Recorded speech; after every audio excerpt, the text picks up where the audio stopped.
Yeah, so we have some national goals. One of them is to be able to have universal access by 2030.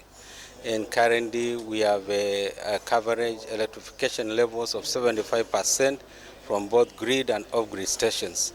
And what we have been able to do is to come up with projects which will accelerate this electrification. In grid areas is much easier because we then extend the power either through Kenya Power or through REREC. But in off-grid areas it's more challenging because of the vastness of the areas. They are far from the national grid. And what we did then is to be able to come up with an initiative to supply power to those off-grid stations using mini-grids, using solar home system and public institutions.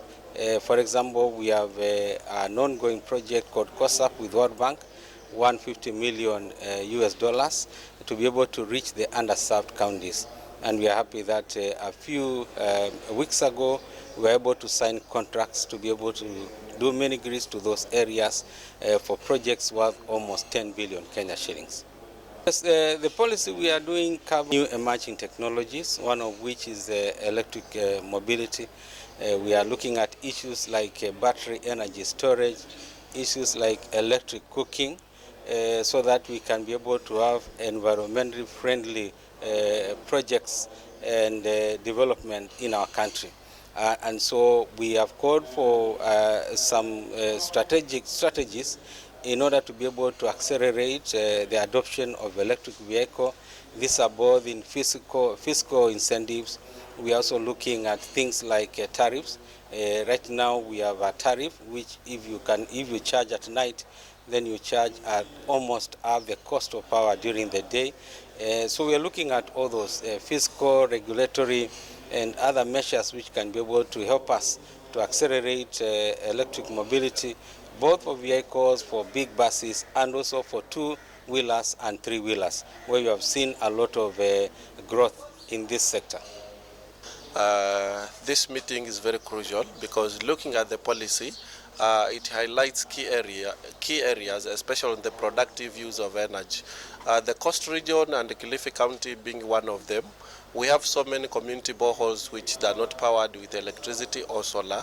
So looking at the policy gives the option on productive use of energy, whereby we can equip our boreholes with the solar water pumps. When we have this water, our people can use for domestic use and also for irrigation. That means we are able to produce food for our people, which sits well with the manifesto of our governor and the manifesto of our president. Also, looking at the policy and the productive use of energy, we have like the hospitals. We have so many hospitals that are off-grid.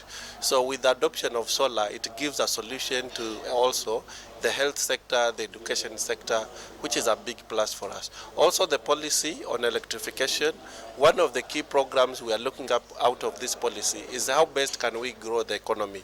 So there is the component for electrification, whereby we have the street lights, the floodlights. You see, if we are able to provide power to our trading centers and our urban areas, we are improving security on those areas and our people are able to do business, whereby now they are able to work for 24 hours, creating job opportunities and our economy is growing.